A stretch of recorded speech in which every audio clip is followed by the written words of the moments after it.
A Disney heiress claims that she went undercover at Disneyland and was not happy with what she saw. Abigail Disney made the trip. What if a Disney heiress told you every billionaire who can't live on $999 million is a sociopath? Meet Abigail Disney. She's got the pedigree, the wealth, and a mission to shake up the ultra-rich, including herself. In a recent Guardian interview that set social media ablaze, Abigail Disney, granddaughter of Roy O. Disney, and inheritor of a fortune most of us can only dream about, declared with her characteristic bluntness, "Every billionaire who can't live on $999 million is kind of a sociopath." It's the kind of statement that makes Fox News anchors clutch their pearls and progressive Twitter users set their retweet buttons on fire. But coming from someone with Disney as her last name, it carries a special weight, or perhaps hypocrisy, depending on your perspective.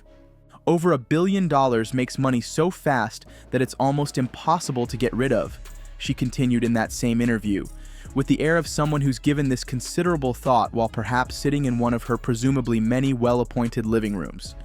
And so by just sitting on your hands, you become more of a billionaire until you're a double billionaire.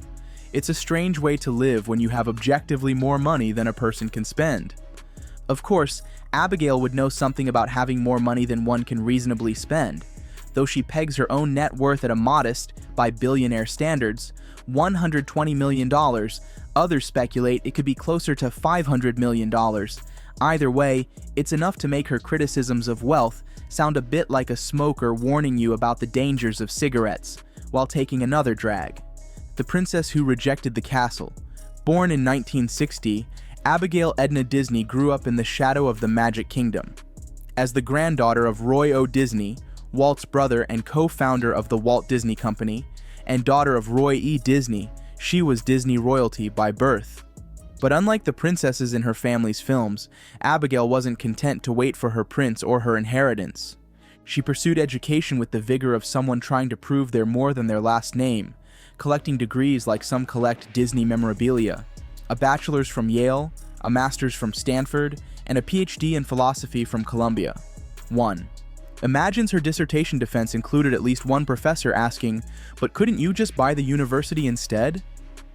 At 21, Abigail inherited what many estimate to be tens of millions of dollars, a sum that would grow substantially as Disney stocks soared during the company's renaissance in the 1980s and 90s. But in a twist worthy of a third-act character development, she began giving it away almost immediately. It's as if she looked at her bank account and thought, "This is too easy. Let me add some difficulty settings to my life." In 1991, she and her husband Pierre Hauser, whom she married in 1988 and with whom she has 4 children, founded the Daphne Foundation, which funds programs addressing poverty in New York City. She later founded Peace is Loud, which promotes women-focused peace-building initiatives, all while making documentary films that absolutely no one at Disney Plus seems eager to feature on their homepage, biting the white-gloved hand that fed her. Despite bearing the name that adorns theme parks worldwide, Abigail has no operational role in the Walt Disney Company. She's a minority shareholder who uses her famous last name as a megaphone, much to the company's chagrin. In 2019, she made headlines for calling then-Disney CEO Bob Iger's $66 million compensation package insane, while Disney park employees struggled to make ends meet. When you're in what is setting up to be the largest media and entertainment conglomerate on the planet, she told NPR, and when you have record profits, when your stocks are at record highs and you're going home with obscene amounts of money, my objection is you have $15 an hour workers who cannot buy enough food to eat. They are rationing their insulin. They are sleeping in their cars. One can almost picture the Disney PR team frantically calling emergency meetings, while Abigail calmly sipped tea, perhaps from a Beauty and the Beast chip cup, enjoying the chaos she'd unleashed. She's also agreed with Meryl Streep's controversial assessment that Walt Disney harbored racist, misogynistic, and anti-Semitic views, a family Thanksgiving conversation starter if ever there was one. And when Disney invested in Ahava, a cosmetics company operating in the West Bank, Abigail rejected her share of the profits, calling it plunder of occupied natural resources. One imagines the company accountants sighing heavily while processing that particular request.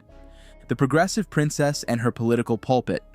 Politically, Abigail positions herself as a progressive Democrat with the zeal of someone who's seen both sides of the economic divide and has very strong opinions about it.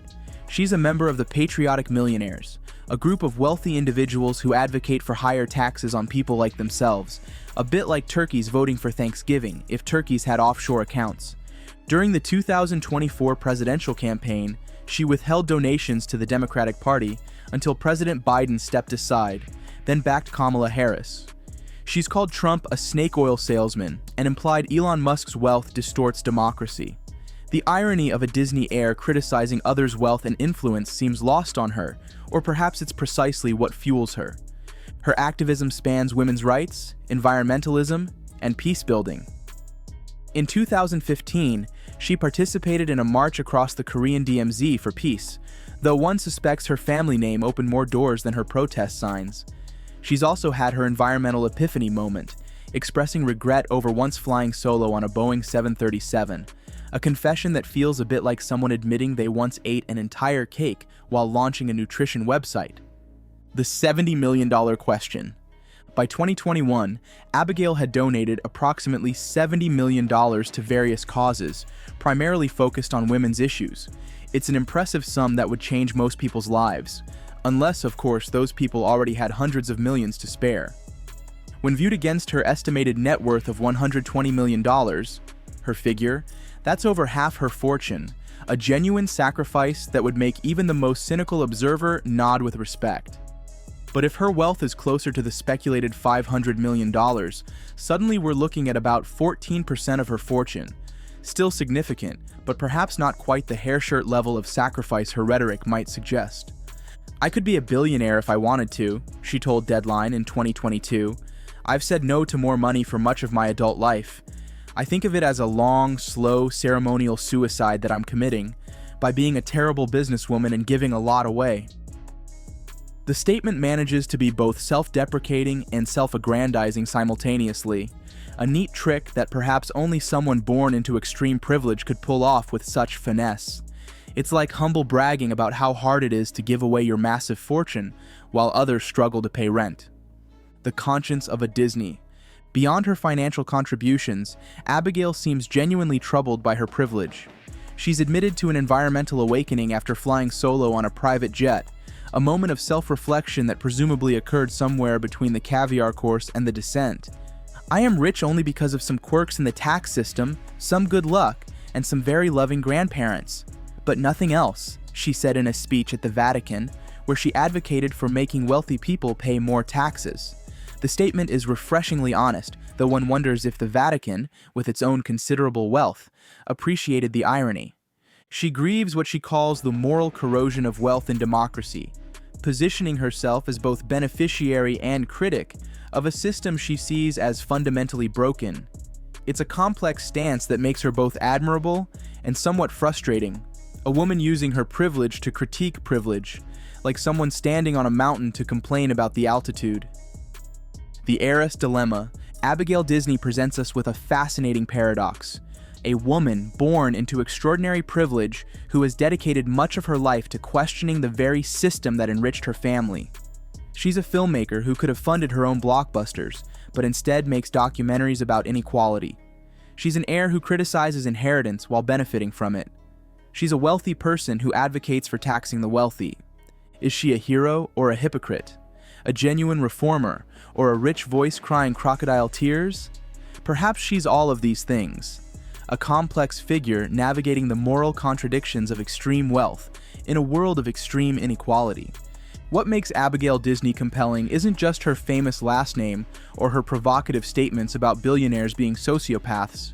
It's that she's willing to turn that critical eye on herself and her own privilege, even if she sometimes does so while enjoying the comforts that privilege provides. In a world where the ultra-wealthy typically close ranks to protect their interests, Abigail Disney stands out as what she herself might call a traitor to her class.